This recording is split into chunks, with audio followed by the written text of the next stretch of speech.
Thanksgiving. We are having Thanksgiving at our house. My whole family is coming. My parents bought a turkey. It weighs 30 pounds.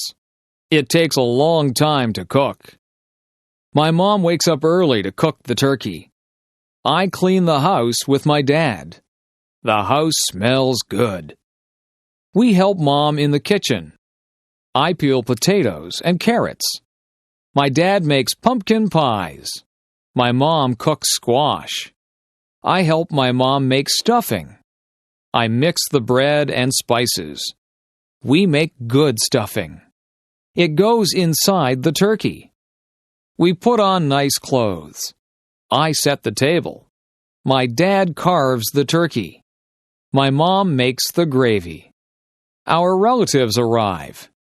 We say, "Thank you for all we have." We eat and eat. It is a good Thanksgiving.